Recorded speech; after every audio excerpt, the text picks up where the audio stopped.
What is up, everybody, and welcome to the Real Talks podcast. My name is Mike Singletary. And I am Brent Chen, and we are going to be your hosts. And what we're going to do is break down what it takes to live life on your terms through entrepreneurship, specifically real estate investing. So we're going to hit it hard, the good, the bad, and the real, because that climb, as any entrepreneur knows, is never smooth. So let's get real.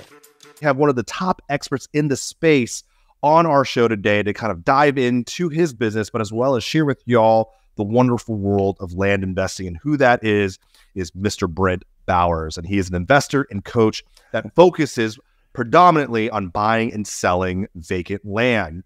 Now, while Brent invests in many different types of real estate, his favorite investment strategy deals with buying and selling vacant land is exactly that. He enjoys sharing his expertise in this area with his coaching clients, and he also chooses to live his life based on Bob Burg's quote, "Your influence is determined by how abundantly you can place other people's interests first."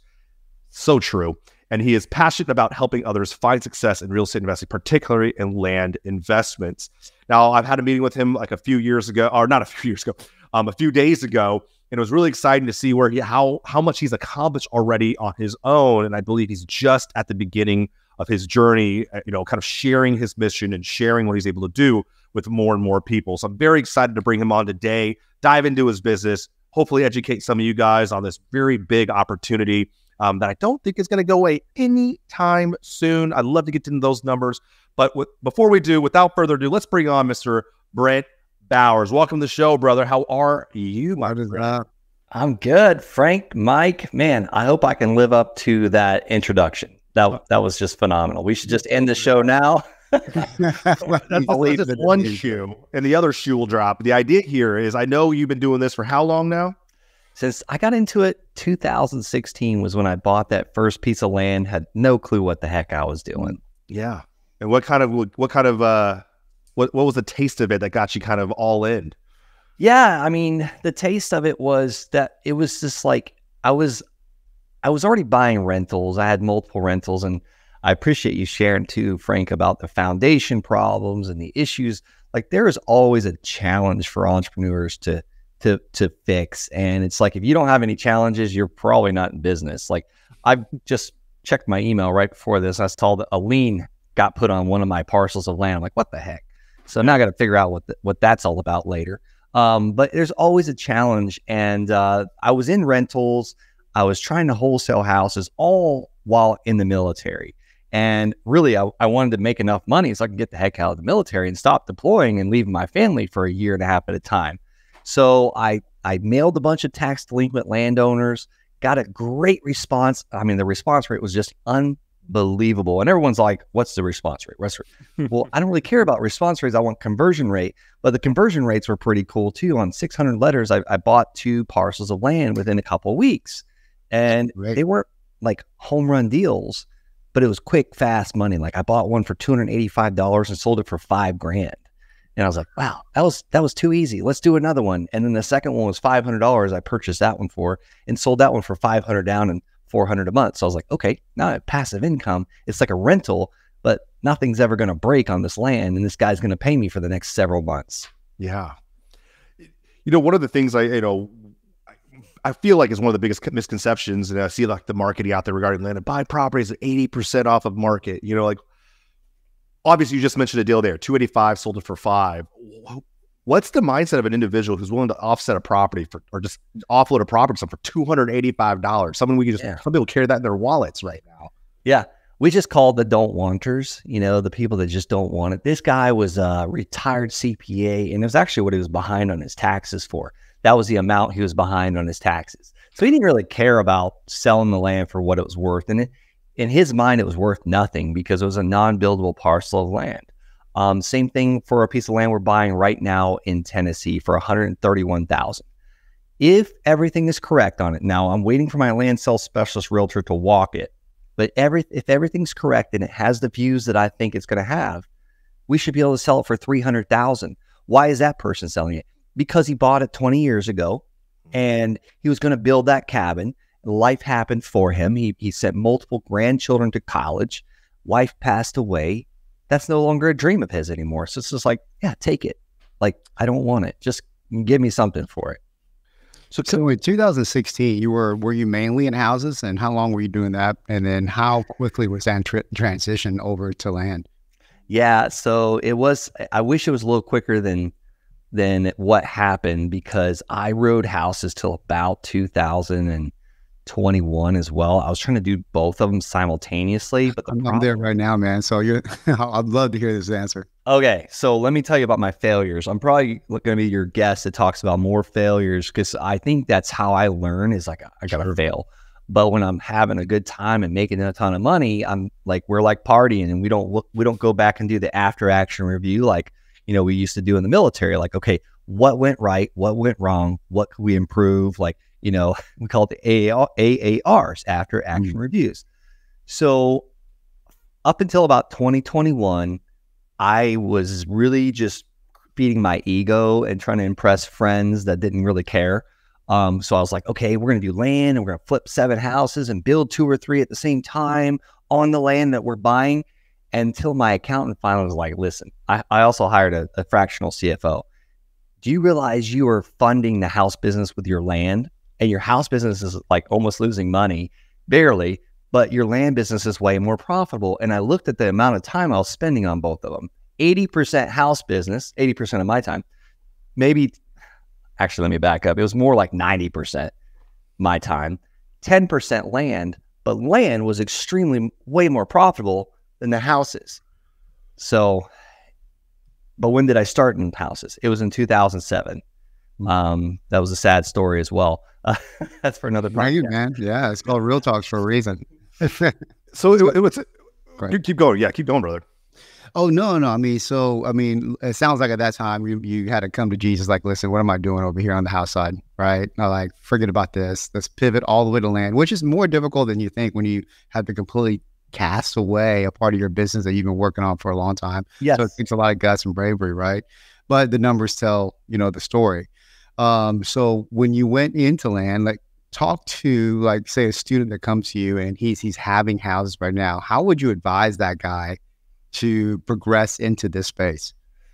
Yeah, you really want to keep the books separate and really track, time and profitability, profit and loss, balance sheets, all these things, and have a good bookkeeper, CPA to help you with that. Like, a lot of entrepreneurs, we're not like really good at tracking the expenses and the profit. We're just like, go. Like, we can bring in a lot of revenue, but in the wake of that, we spend a lot on expenses as well. So just, as far as, that's one thing, is just keeping the books separate.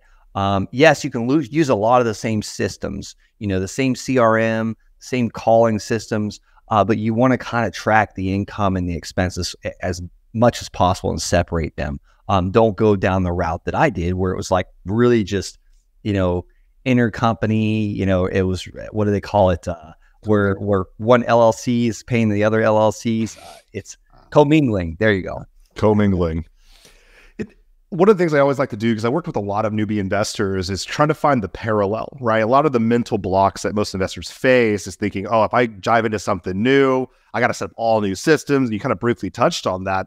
What would you say from like a marketing perspective is like the parallel with, in terms of, I'm a wholesaler of houses. Yeah. Probably the most common, probably pivot from that into land. Yeah. Because you can wholesale land as well. Like, what are the commonalities there? So where people are thinking, oh, maybe I don't have to change as much as I thought. You don't. My marketing. Same mailer, same CRM, same phone numbers, same YouTube channels, same customer reviews, same Google My Business, but just intermingle the land in as well. I'm seeing a lot of house wholesalers, a lot of house flippers. They actually wanted to start doing new construction so they can control the process. And then I showed them how to buy land, and they're like, heck with that. We're just going to buy and sell the land to people that want to deal with the contractors and the subcontractors and all that. So a lot of the same systems that you use in houses or apartments or mobile home parks can absolutely be used with the land business. At the end of the day, it's the same thing. It's still real estate, but there's less moving parts. There's no like, I don't know. There's nothing that can break, really. So it's a lot cleaner, that we're not dealing with contractors. So it's a way simpler product. And you mentioned you're currently have processed through like 400 plus, I shouldn't say processed through, that's not the right term, but you have worked with around 400 plus students, right? I'm curious, that's been fun. That's quite phenomenal, man. And what I'm really curious about is, I was assuming that most are house investors or getting into real estate at some point.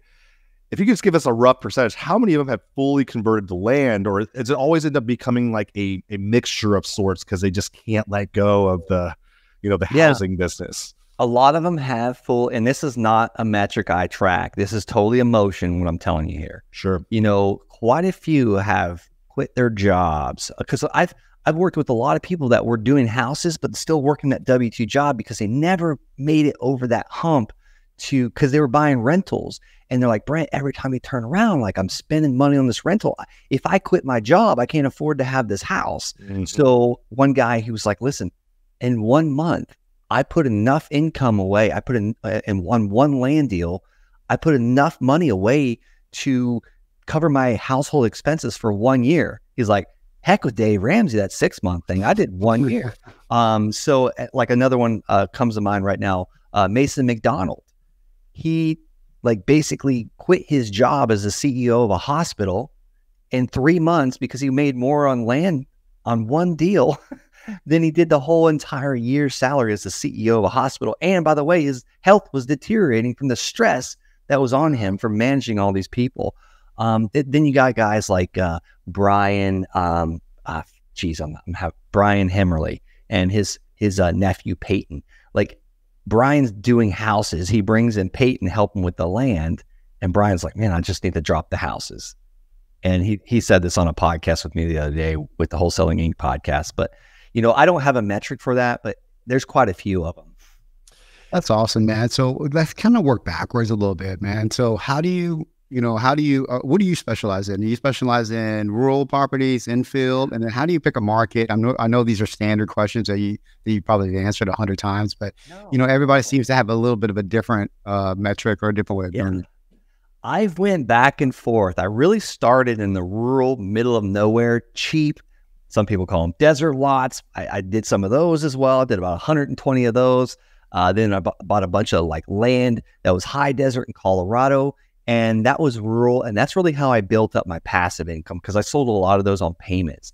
And lately, thank God for starting the Land Sharks program. I really learned from a lot of these students that I've trained to do land, and I see what they were up to. So I really kind of made a shift into more infill buildable lots, like stuff that was on main roads or at least in the neighborhoods that had electric and water close by. I'll do some more rural stuff as long as there's other land in the area selling, and as well as, going to that more expensive size or expensive parcel, that infill buildable stuff. You do less notes, you do less passive income, because a lot of times, like these more expensive parcels of land, people will come in with cash or bank financing to buy this stuff. So I've kind of shifted more infill buildable lots, but like every once in a while, I would say probably 1 out of 10 will be kind of rural, 5 acres on the outskirts of town. And those are great too, because people love them. People are, now that we can work from home, COVID really changed the world. Yeah. People are way more likely to buy that land out of town because, you got satellite internet and, what's the one that the Tesla guy created, Starlink. Yeah. So, because there's some, because we bought all over nationwide, and then now we're going straight into Texas, the Triangle, because I'm in Texas, right? Oh, the Triangle. Right. Okay. Then, Dallas, Houston, San Antonio, gotcha. Right? It's not a real triangle, but that's what they call it here. Yeah, that's golden land out there. There's a lot of land, right? But before we were doing like, hey, listen, let's focus on through price. Let's focus on, areas or zip codes or counties that had a 1 to 1.5 sale to sold ratio, and then we'll focus on that area, right? And then we just kind of work our way around. Is that the way that you target things, or you're just going in and looking like, hey, I see a lot of activity in this area? Yeah. I guess the question is like, do you go wide or do you go deep? I like to go an inch wide, a mile deep. So here's exactly, I've done that 1.5 ratio. That worked really well for me in 2019 on the cheaper land. But now, like you talking about that triangle in Texas. So anybody who's wondering, like San Antonio, Austin, what's the third one? I'm not in Texas. I don't invest in Houston. I don't invest in Texas, but I was just walking through that with one of my brand new land sharks. He's in Austin. And we looked at the last 7 days of sold land in that area, and it was like mind melting. It was overwhelming by how much there was. So how I'm doing it and how many of my other very successful land sharks are doing it is we go and we look for those clusters of sold, whether it's on Redfin or Zillow. And here's the thing about Texas, it's a non-disclosure state. So you're going to have to take one more step. You can see the last listed price, but now you're going to have to figure out who's selling that, who it was listed by, who it was bought by. You can see that on Redfin and Zillow. And you're going to have to call that real estate agent and be like, listen, this neighborhood, whether, I don't know, we call it Loxahatchee neighborhood, I want to know what the price per square foot is on the solds, because I could see on Redfin. I just want to make sure I'm accurate. But once we see that, we can then price out our letters. I send what I call LOLs, land offer letters. With marketing, I want to detract the people that want a big bag of money, and I want to attract the people that want to work with me today, because we're in business to make money today. Like, I don't want to follow up for 6, 12, 18 months with someone that wants $17 million for a piece of land that's like worth $500,000. Right. So that's so you're sending an offer letter. Yeah. What I call the LOL or blind offer letter. And I'm really just looking for demand, and I want to see clusters, and I'll go as micro down to the neighborhood. I don't care if I'm only sending 20 letters on that campaign, I'm going to get them out, but I'm going to get them out in that neighborhood for that size parcel that's selling the most. So what I mean by that is that, okay, everything in this neighborhood's selling, and it's around 10,000 square foot parcels. So today I'm going to mail the 10,000 square foot parcels. Tomorrow I'm going to mail the half acre parcels. The next day I'm going to mail 1 acre. I will eventually exhaust that whole neighborhood, but I want to micro it down because that allows me to get my numbers very accurate. That's awesome. What? Go ahead. One thing that's monopolize this podcast. But no, I'm curious about this, because, I have a friend here locally in Houston, and he's now doing within maybe a 10-mile radius of city. He was doing suburban land before. My question for you is, like, one of the biggest fears of newer investors, and you may struggle, seeing this with your students as well, is picking up the phone or when their phone rings. And what I've noticed with land sometimes is that you get bad contracts that are signed without you even talking to sellers. Yeah. I feel like that's very uncommon with houses, right? Yeah. A lot of skepticism with houses. Why is that? And how often are you actually talking to sellers and negotiating deals? Say out of every 50 to 100 people that reach out to you, like, what is the proportion, based on your experience? I would say the last 10 land sales we've done, we've talked to, 60% of them on the phone.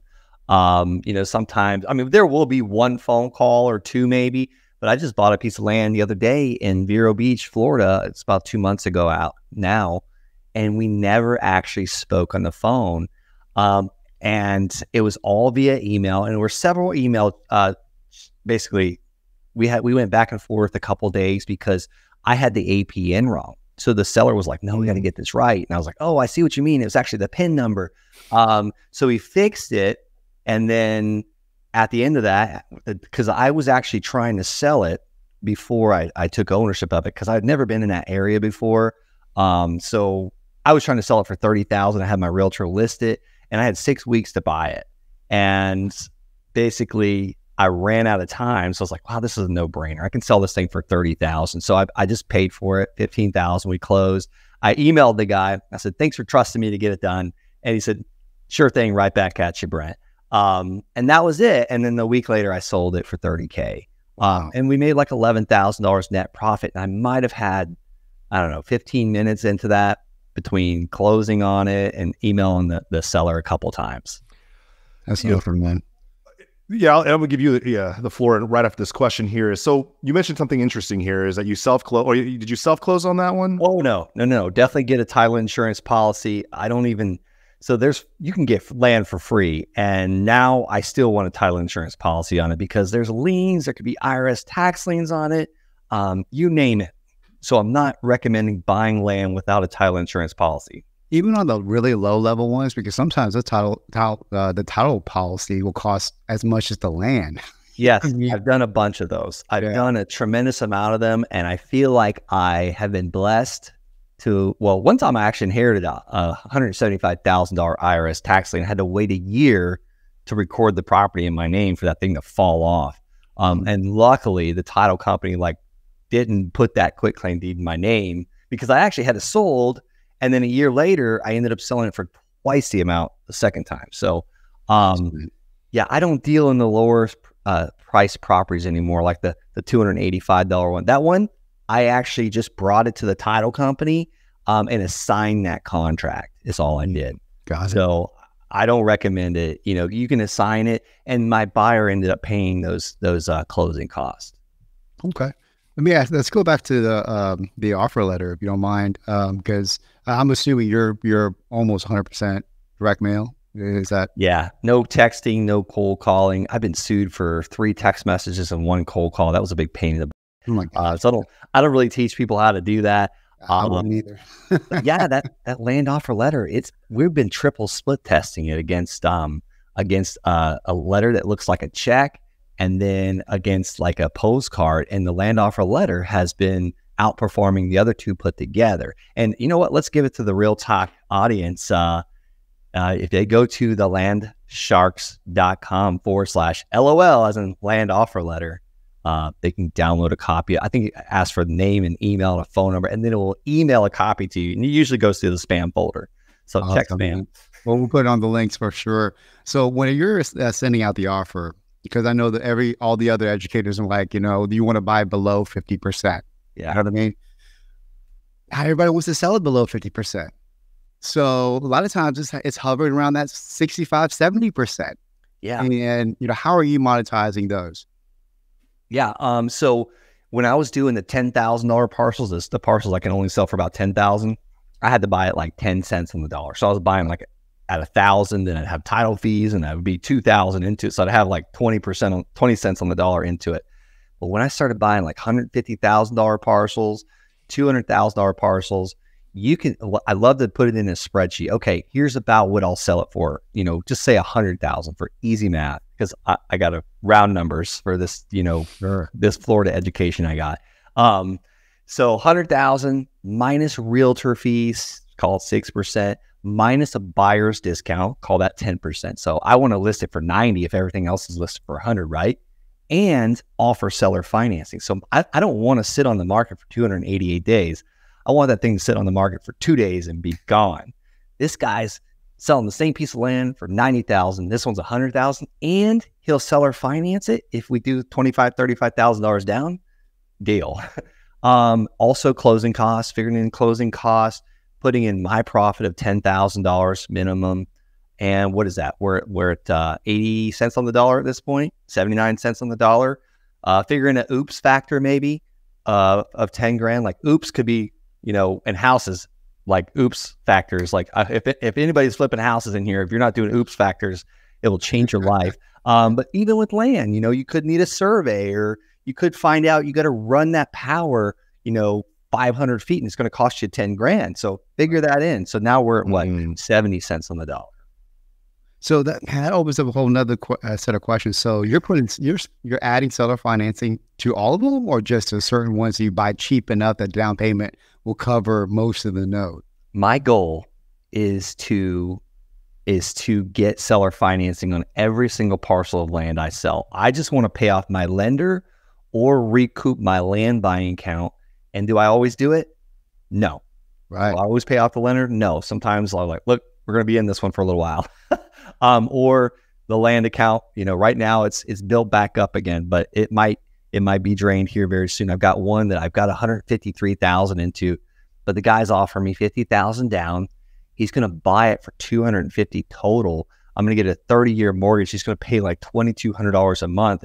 And really, like for the first 7 years on a 30-year mortgage, it's interest only. It's like, it's front-end loaded interest. There's a reason why the banks are the biggest, prettiest buildings out there, because they know how to make money. So I just copied what they do. Right. So, and then we can always pay out that lender with another flip later on. And the lender's still in the first position. I just do what's called a wrap, and I'm in the second position. So I pay the lender, my buyer pays me. And if he doesn't, I just foreclose on the land and take it back.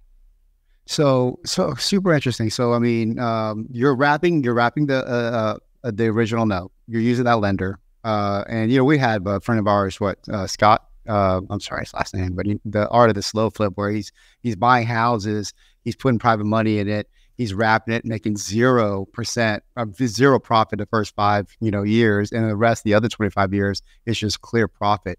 Is that very similar process to you? Very similar, and I see where he's going with that. Like, he's paying the lender off, right? He's paying the lender off, yeah.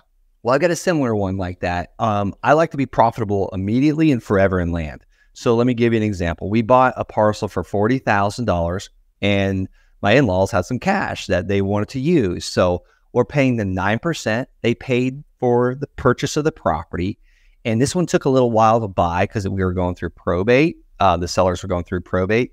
And we had time to market and find a buyer. So we found the buyer for $90,000. He put $5,000 in escrow. So the day we closed on it, we put $5,000 in our pocket, and his payment is $946 a month for 13 and a half years at about 12% interest.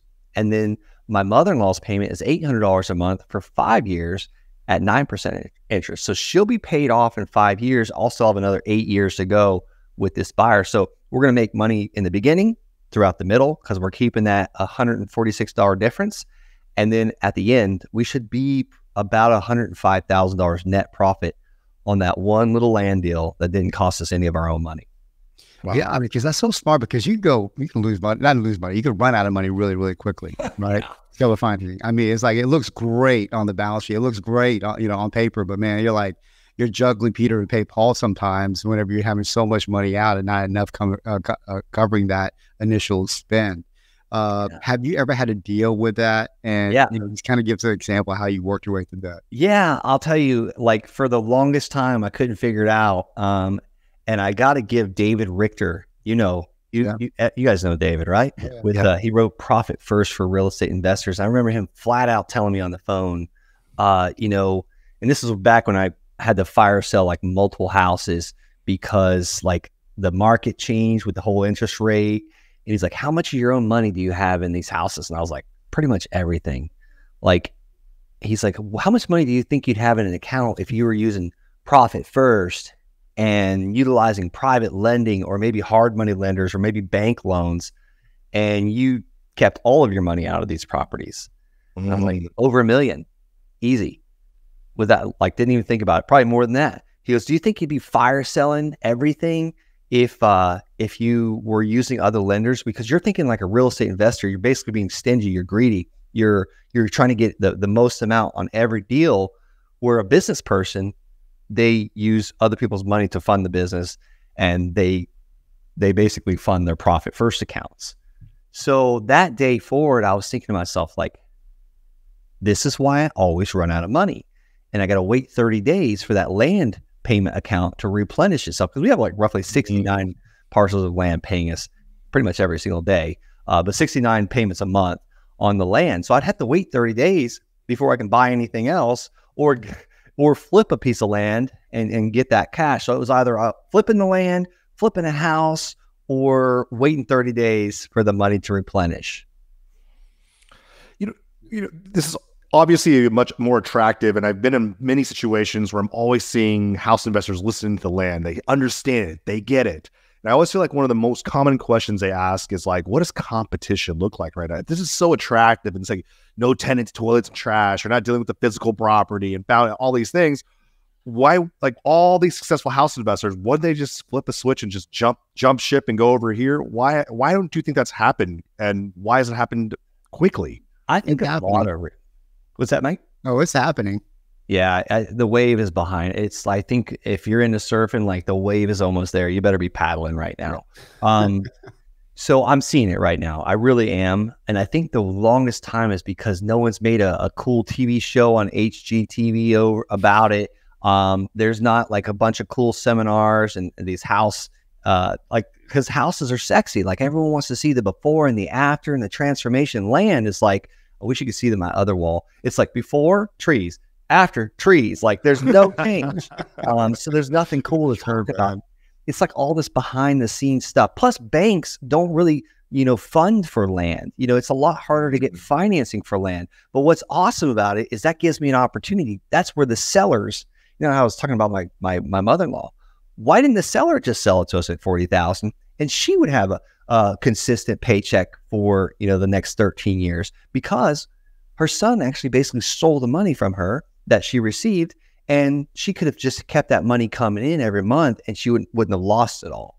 You know what I find also is it's harder to wholesale land, right? And a lot of investors, they're running out of money, right? So with land, I think the best dispo is closing it and put it on MLS. What are your thoughts on that? I couldn't agree more. I have wholesaled a lot of it. I do less and less of that because it's a lot of work. It's a lot of work. But if you don't have the money to close on it, and you don't have a mother-in-law that's got a couple $100,000 sitting around, or you just maybe don't realize your mother-in-law has money, because let me tell you, that's another myth. There is so much dang money out there. There's so many, like I met a lady, she had a line of credit on her house for $200,000. She just lent to me to buy a land deal. She's making 13.5% for me right now. No points. So she's making rough, like primes, 8.5. So she's doing pretty well on a couple $100,000, and she's a full-time not a real estate agent, insurance agent. So there's money. Yeah, I want to talk about that real quick, right? Raising money. That's always like a strategy that's given to people when they're getting into real estate. Oh, you can just raise private money, and they make it sound so simple, especially with houses, which I still have a hard time believing it's air quote simple. How does it compare to raising money in land? Like what's the biggest distinguishing factor when you're trying to attract private money that gets them to say yes so much faster compared to land? Compared to houses, sorry. I don't know. I never raised private money when I was buying houses. I didn't have the confidence to raise private money. I didn't think anybody would give me money. I didn't think, hard money lenders were happy to. I didn't have the confidence. I had a heck of a track record. I should have been out there raising the money, but I didn't understand it. I hadn't met Jay Connor yet or Susan Lassiter Lyons that teach how to do this. But let me tell you, the reason why I think I'm successful at raising private money with land is because I'm always sharing what I'm doing on all these podcasts and TikTok and YouTube, and I share what I do. And it's like, here's a quick call to action. Guys, anybody that doesn't want to build a full-fledged multi-million-dollar land buying company, you want to team up with me? I'm looking for lending partners, and I pay anywhere from 8 to 12%. And we secure your money with a hard asset, tangible asset called land. And you can farm on it, you can build on it, you can ranch it, you can run cattle on it. And we get a title insurance policy, we get a lender's insurance policy. So if I don't pay you, you take the land because I bought it at 60 cents on the dollar. I like that. Yeah, I've been seeing a lot more of that lately, and I think, I've been diversifying my portfolio. I've been getting into apartments. I think I earned 4% on my last syndication. You're telling me 13. I'm like, I need to start putting my money in other places. On average, what is the time or the turnaround on people? Is this like, a syndication is 5 to 6 years? Yeah, I've been one of those. It's been like 3.5 years. That's the one that leans on. I'm like, what the heck? My partner's going to kill me. So with you, like with land and people, like you obviously buy at such a great price, and you already have it's not like you're, what learn from Canada, buy low, sell low. If you want to get rid of things quickly, don't be greedy. What's the average time when someone like lends you money? Well, what can they expect? I use the wrong expect, but what do you see on average in terms of turnaround? I say 6 months, prefer a year, because, I hate to tell someone 6 months and it takes a year. Sure. We bought 6 lots in Florida, and I told her 1 year, and we sold them in the first month. We were actually supposed to close yesterday, but hopefully it closes tomorrow. Little snafu, but that'll be like 48 days that we're using her money. Another one I've had sitting in Daytona Beach has been sitting about 6 months. So, they kind of vary. We're never dead on. And then there's some that just like my mother-in-law, they would have rather just left it out for 5 years because it's bringing a return on they're not touching that principal amount. And we get creative. Sometimes like my assistant, my executive assistant, I shouldn't call it, like, she's really my partner in this business, Kelly. She pretty much runs the land side of the business as far as talking to our buyers, but she's going to make like $6,000 in interest on her money this year that she's got lent with us, and we pay her once a year. Awesome. I'm already thinking like, hey, we're going to talk, Brent. I got to give you some of my money because I don't like putting in the money markets and things like that. I like hard assets. It's such a cool way to kind of, diversify your portfolio. I don't like to getting into the weeds and doing the work. I understand you guys have that skill set, so leaning in on that expertise. Real quick, one thing in your bio that I think is incredibly powerful that I really want to dive into, you mentioned you were in the military. A lot of times I see people coming out of the military without any necessary or without the right skills to find the jobs that they need, or it's more hard labor jobs. I think you have a passion there for them. And I'd love to know, it says here, like how can someone like who's been in the military, who's in the process of being in the military, kind of incorporate this into their life and actually transform kind of where they are financially? Yeah, I'll tell you what, because a lot of military guys they kind of wait until they get out to start that next career. Well, I had 3 years on my last contract as an Army officer. And I was like, I've got 3 years of a runway to prepare to get out. And I was like, I was only, making about $5,000 a month back then. So that was really easy to replace that income. I got to about $12,000 a month in land payments, and I was comfortable. Like, okay, I'm not going to like go buy a yacht when I get out, but we will be fine. I won't be homeless. But a lot of military, they're afraid to like buy. I recommend buying a house at every duty station that you're at, because like every year I pretty much moved somewhere else. In 8.5 years, I could have had eight houses, basically. Not quite, because I was in Germany for 3 years. But imagine like buying a house at every duty station and letting tenants pay for it. Will it be a pain in the? You better believe it will be a pain in the.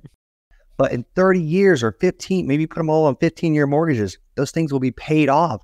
But what's awesome about land is you can buy one land deal a quarter or every 3 months and create that note. And before you know it, you will replace your military income and let that keep building, because it's amazing like how fast you talked about the notes and running out of money. It's amazing how fast my gross enterprise value in the notes that I created. So guy pays me $5,000 down. We finance the remaining $25,000. It is unbelievable how fast you get $1 million worth of notes that are promised to pay you. Now, do they all pay? No. Some you'll have to take back. That's the dirty part about this business. Easy come, easy go. It's kind of like the buy here, pay here for cars. You got to repossess them sometimes. Yeah. Do you service your own notes, or do you have a company that helps you with that or help manage that? I've got an amazing program. It's easynotetracking.com is my affiliate link to GeekPay. I love GeekPay. It's the best thing ever, because it pulls it directly from the buyer's checking account and goes directly into my bank account each month. And my land buyer can see how much they owe. They can get their tax documents, send it to their accountant, whatever they need. What was that website again? easynotetracking.com. I think the first plan is like $49 a month. And then you can have up to like over 100 notes in there for $100 a month. Oh, pretty sweet. Yeah. And then I charge each one of my land buyers a $25 a month note service fee. So that pays for GeekPay. That also pays my bookkeeper for the data entry and all that, plus helps pay for CPA. So really, I don't keep that money because it pays for the professional services to track all that stuff. Okay. I love that. So I got a couple questions. And your underwriting process on the land, is it relatively thorough? Are you like checking municipalities? I mean, Yeah. Is it buildable? I mean, what does that process look like? You don't have to go into detail, but just give a bird's eye view of it. Yeah, quick bird's eye view. Like, is there access to the land? Where's the electric? Where's the water? And if anybody wants a check sheet or a checklist or a roadmap, go to the landsharks.com/DD as in due diligence. Also, I want to make sure that I'm getting a heck of a discount on that land, because that's going to kind of cover margins of error or safety, or heads to bed a little bit. Plus, I want to call a land sales specialist realtor that's selling land in that area to go and walk that land, like the one in Tennessee I mentioned. I just need to verify those views are there before I put that $5,000, because I'm actually buying this piece of land through another. It's like I've talked to the seller, but another wholesaler has helped me on it, and he wants me to get that deposit to the title company. I'm like, yeah, I know I'm going to do this, but I just need to verify those views are there, because I'm not buying it if they're not, type thing. And that realtor is going to determine that. I think that's really great too. But also you have to understand when you're using realtors is that especially if you're going too cheap, it's not worth their time. You know what I mean? Like, you're doing $20,000 lots. They're not going to do a whole lot for you because they can't, what are they going to sell it for? What are they going to make? 8, 6, 8, even 10% is not a whole lot. So if you get in that little higher realm, really, really helps that out. And I've done a lot of $20,000, $25,000 lots, and that's doable. It was great money for a while, but it was a lot of work. I was posting this stuff on Craigslist and Facebook Marketplace, Facebook buy-sell groups, and putting signs out and calling the neighbors. And I made great money. I was like 4X and 5X and 10Xing my money for the most part. But when I just moved up a little higher in the price range and saw where realtors were selling the land, that took half my business off my plate, where I was just like, buy the land, call my real estate agent. Awesome. I'll finish it with this because, you touched on it. You learned your biggest mistakes. You learn your biggest lessons through mistakes. We love talking about it in real talks anyways, because it's real life. What is, the biggest mistake or one of the biggest mistakes you've dealt with in this land business? Oh, not firing people quick enough. I'll tell you that, because I've had some people on the team that they needed to go a long time ago, and I wrote it out like maybe they'll get better, or I don't want to have to replace them. So like having a team and not getting rid of the people just kind of sucking us dry quick enough. And it has nothing to do with land, right? It was building the team and scaling that everyone talks about that could become dangerous. You get the office and the nice coffee and all the snacks and the cleaning crew, and before you know it, it's like, oh my goodness, the expenses have just almost outrun the income. Yeah. Give us an idea of scope. How many deals are you guys kind of on track to do in this year? And how big is your current team in order to hit that goal? Oh boy, yeah. You guys might not want to air the show because I've descaled so much. I only try and do 1 to 2 land deals a month, and last year, if you asked me that, it's like, I want to do, I was shooting for 8 or 9 a month, and I wanted to do 10K each. Well, why don't I just do 1 a month and shoot for 100K? So that's what we're doing. And my team is super small. I got a very part-time acquisition manager. He's an engineer by trade. He travels the world developing sprinkler systems for commercial buildings. I got my part-time executive assistant, my part-time accountant, and me. That's it. Wow. That's awesome, man. And I'm doing something wrong, Brent. I need to back.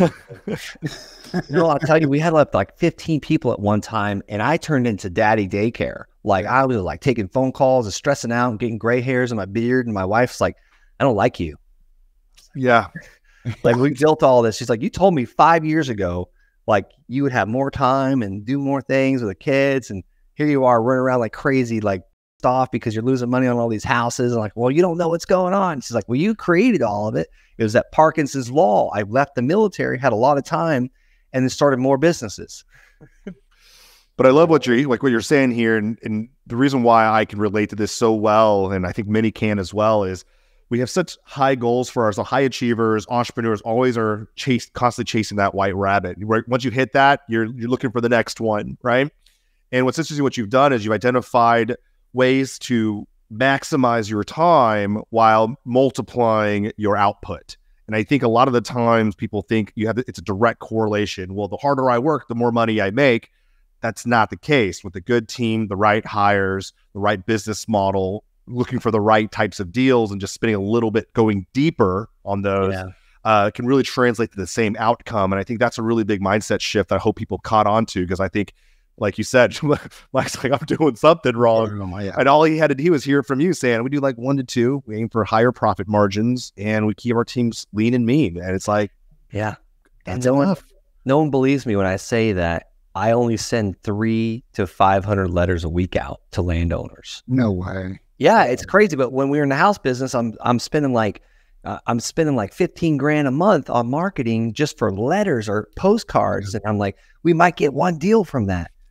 So it's just really goes back to that 80-20 rule. Again, I was spending 90% in the houses to make maybe 20% of the income, but I was spending 10% in the land business as far as my time to make 80% of the income. Yeah, that's fantastic, man. So you're just like you said, you're diving deep. So I know that there's some educators in this space. You're obviously a kick-ass educator. What makes your course stand out, or it's different, or what do you think? What I mean? What makes yours a little bit different? First of all, the name, the Land Sharks. Because I don't know. There's something powerful behind it. Like no one wants to just go and be, a cow. There's a reason why I got a rhino on the wall behind me, because we're charging. Sharks are always. My 7-year-old son told me the other day, sharks would die if they stopped swimming. I was like, so you're body heat. Yeah. So we are always charging. We're always swimming. We're always going. So that is the first thing. Number two is I am a full-time practicing land investor, still out there making mistakes. I am not perfect. That's for sure. Like every one of my students, every one of my sharks, I shouldn't call them students because they're amazing. Like we've got some amazing entrepreneurs and business people and people leaving their jobs and doing better things and supporting their family. We got pregnant women, single mothers of 4 children just out there winning. But they all get access to my cell phone number, but they never call me unless they're texting me a big check they got, or I just bought 18 parcels of land, because we provide so much support. Like every week for 2 hours on Tuesday, we're like just drilling in and deep diving deals and celebrating. Where's my victory bell? Smashing the victory bell, and it's a celebration. But what's amazing is other sharks that have done very well on land, they're also giving support and doing support calls, and my assistant coach is just amazing. So we're going to tell you the exact steps to take, exactly what to do step by step, all action, and then be there to help you out when you hit a roadblock, because they will come.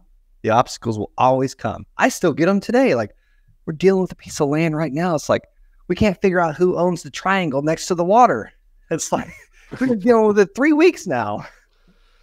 So I'm curious, Brent, you obviously are, growing a very successful land business. You have an amazing community that you continue to pour into, and it seems like it's a testament to your culture.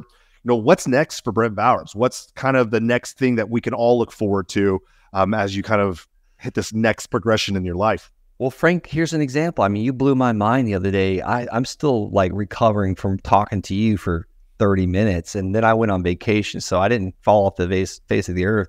But like, I want to start doing affiliate launches with other educators, other like really good people in this business that have a lot of house flippers or wholesalers that I can show how awesome land is as well, and make that educator look amazing, and start doing more partnerships. I mean, I've been partnered with Wholesaling Inc. For several years now. It's been a beautiful partnership, but let's expand it, because there's so many more people out there we can help. I mean, like, oh, we're going to run out of land? There's more land available than houses and apartments and mobile homes put together. And like, look at Texas, what's sold in the last 7 days. I love that. For sure. It's like sharing your mission with more and more who need to hear it. It's our hope that we can extend that message for you. And I appreciate your time today. I think we had an opportunity to kind of, bring kind of some additional insight to, again, this hidden gem. Yeah, I've been hearing about it. I've worked up for it with others who are also in the land space. And what's really cool is that maybe it's just the lack of stress with dealing with houses, but the community behind each of these organizations is rather similar, and it's always people trying to help each other in this space. I don't typically see that as much in houses. It's very weird. It's just a slight difference, but a big change as soon as you get into the land business. So if you guys are struggling with houses, you guys are down to your last tenant, down to your last contract, and you just can't freaking deal with it anymore, reach out to Brent. We're going to actually have his resources, which I wrote down here, which was the landsharks.com/DD. All right. Get that due diligence sheet, the landsharks.com/LOL for the letter of, what was the letter of? Land offer letter. Land offer letter, right? Or a blind offer letter. I like that. So those are free resources. I just checked them out. Those will be in the description. Any other information or resources, people, you have a book or anything people can get from you? Yeah, I haven't written a book yet. I haven't had time for it. Maybe I should.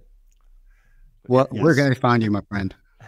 Yeah, we're going to have more information from you. Yeah, I'm all over, social media. Brent L, and yes, the L stands for land. Brent L Bowers 1 for YouTube and TikTok and Instagram. Hit me up on Instagram. I try and respond to messages every single week. I get a little behind on those. But or call myself, 863-801-6959. Holy moly, this guy just he's throwing it out there. Oh my gosh, you're brave. You are brave. Let me clear my voicemail just in case.